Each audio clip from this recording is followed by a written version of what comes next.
Hey everyone, Alpha 21 for 7 days gave new life to the game with concurrent player counts hitting all-time highs, but the vanilla game is bound to get a little stale eventually, so I put together a list of my top 10 mods for the month of July to help you spice things up.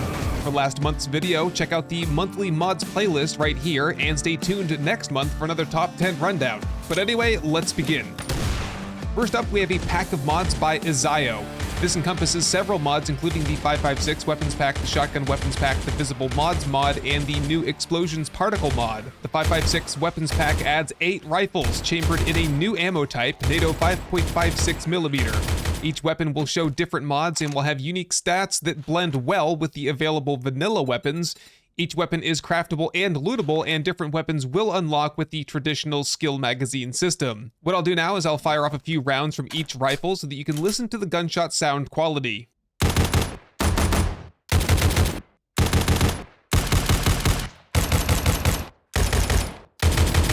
Next up, we have the shotgun pack. This adds a few new shotgun ammo types, the flechette darts, the token coins, and the penetrator slugs.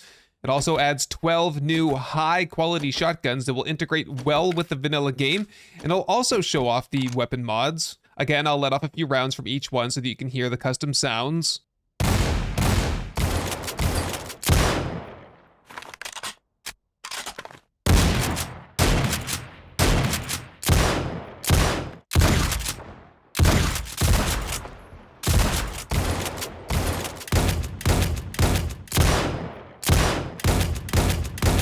It's worth noting that the mod author plans to add at least 12 more weapons, including sniper rifles and machine guns with a future update, so keep an eye on this one. Another mod by this same author is the new explosions particle mod.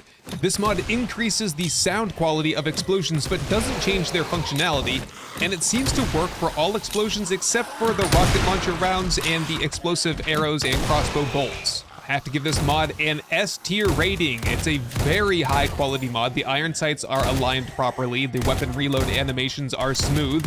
The sound quality is good, but not necessarily great, particularly with the 5.56 weapons pack where I feel like there could be more of an echo at the end. But overall, this is a must try. Continuing with the theme of weapons mods, I'd like to introduce you to Pant's weapons pack. Unlike the previous mod, this one adds 4 unique pistols. Again, the mods will show for each of the weapons, and they each have a custom sound.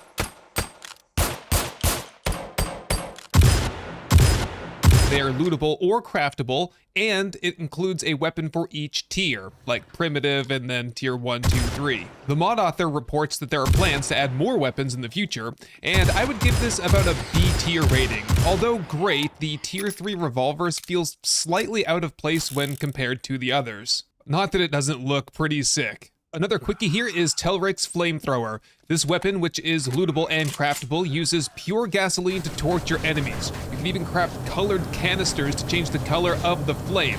Direct contact with the flame deals damage to the zombies and will also catch them on fire, and burning zombies will take additional damage just as if they were set on fire by a Molotov. I call this one a C tier mod. I'd like to see a more detailed weapon model and a crafted ammo type. A skill governing the effectiveness of the weapon would be nice, and certainly adding in third-person effects for co-op and multiplayer would increase the immersion. The next mod is historically one of my personal favorites, the DLX Weapons Fix. If you're not looking for extra weapons like I've covered so far, this one will simply increase the visual quality of the ones that we already have. Well, currently only the AK-47 and the pistol are updated for Alpha 21, but previous versions of the mod included overhauls of the hunting rifle, magnum, lever action rifle, and more. The core change from this mod is that all weapon mods will become visible on the weapon model, so there's more visual appeal. And the scope view is changed, just like we saw on Pant's weapons mod, so that the black shroud around your view has been removed. Otherwise, there are no changes to how the weapons perform. I would consider this to be an S tier mod. Its only drawback really is the limited number of weapons that it covers. It's probably not one that I'll be installing right now, but I'm definitely keeping an eye on this one for future updates. Finally, on the weapons front, we have Weapons Expanded. This is one of the most popular mods right now, and what it does is add 21 very rare legendary items to the game. They can only be looted or purchased from the traders, and basically they're just vanilla items, but they have a special name and perhaps a little bit of lore in the item description. For example, Hugh's Special Glock or Lieutenant Dan's Zombie Slayer. Apart from the new icons, their appearance is no different than vanilla, but the items are better than their vanilla counterparts.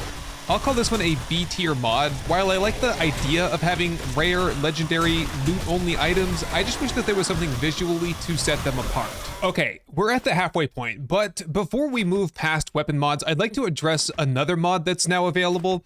There's one version called the Alpha 21 Tactical Action Modern Weapon Overhaul, which credits Ivan DX as the original author.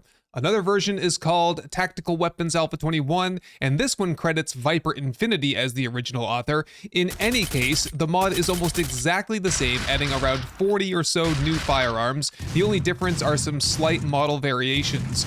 Because this mod is one of the hottest, most downloaded mods, I wanted to include it in this video. Not because it cracks my top 10, but because I want you to see what this mod is really like so you can decide for yourself if you want to check it out or not.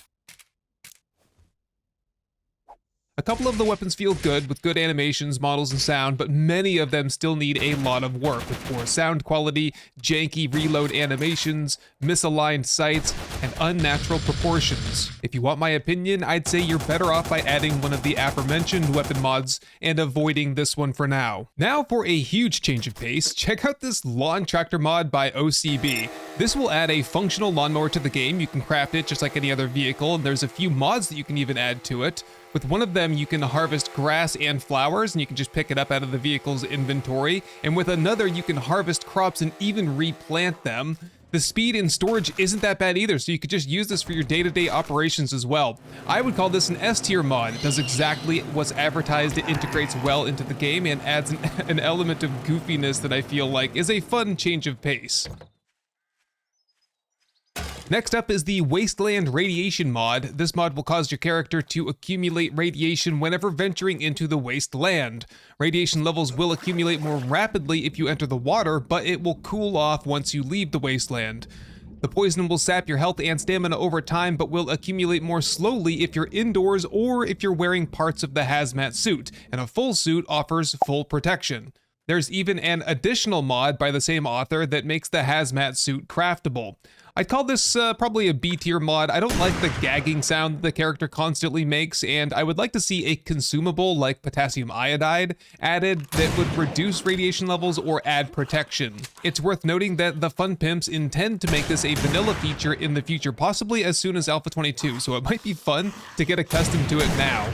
This next mod is really interesting. It's called the VRoid plugin. This mod will allow you to change your character's appearance to a completely new model, and once installed, you just have to look at the character menu to choose your new look. As with all of the mods on this list, you'll need to have it installed server-side and client-side in order for it to work, meaning the server has to be running it, and if the server is running it, then you'll have to have it downloaded and installed too. The mod adds 3 new characters to choose from, but there are about a dozen or so other models that you can download separately and install, including Shrek and even the main characters from the Walking Dead TV show.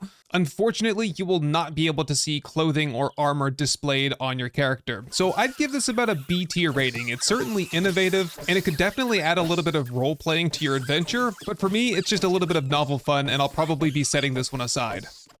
Okay, last 2, just bear with me. This one will be really quick. It's Bdub's Vehicles, which adds dozens of new craftable vehicles into the game. It's no different than the Alpha 20 version as far as I can tell, but it's just now updated for Alpha 21 with the new magazine crafting progression system in place. So if you've played with Bdubs before, then you know what you're getting into. And if you haven't, it just adds a ton of vehicle flavor to the game. Some are fast and nimble, and others are bulky with excellent storage. There's a few new VTOL helicopters, and there's a crop duster, which is objectively the worst thing ever. I'd call it about a B tier mod. After playing with the supercar pack, my quality standards have really shot up, and Bdubs is kind of starting to feel a little bit dated to me. And last but not least, number 10 on my list is the Feel mods, particularly Feel battery banks and Feel generators. These mods add in new battery banks and generator options respectively. The mods look good, and essentially these new options are meant to increase your power output. So if you have a really big base, you'll be able to power everything off of one unit. They unlock naturally with the vanilla crafting system, and the increased power output is a little bit overwhelming, more than triple the existing generator. So that said, I'd call this about a B tier mod. Definitely useful if you have an enormous base with massive power consumption, but not necessary otherwise unless you like the look of them, which I do. Okay, there's your top 10, but I'd like to give myself an honorable mention here. I'm calling my mod the GNS Beautiful Bases mod. It currently allows you to pick up most decor items in the game and transplant them into your base. You can craft military barriers, also known as HESCOs, hoist gear, such as this chain and hook, and barbed wire, which comes as this variable helper where you can pick your desired type. You can even craft jail doors and jail bars, this GNS wall lamp, which was made for me by my friend Mumphy, and even a flag variable helper, which allows you to create any flag that you want. Finally, you'll be able to harvest neon, open, and cold beer signs to put in your base and power up. And that just about does it for my mod list. Let me know in the comments what your favorite mods are right now, and I'll check them out. Otherwise, tune in next month for another top mod list, and take care of yourselves in the meantime. I'll see you then. Hey everyone, I just wanted to say thank you for watching, for leaving a like, but most of all, thank you to the long list of amazing supporters that you see right here. I hope this episode has earned your subscription, and I can't wait to show you the next one. Best wishes to all, and goodbye.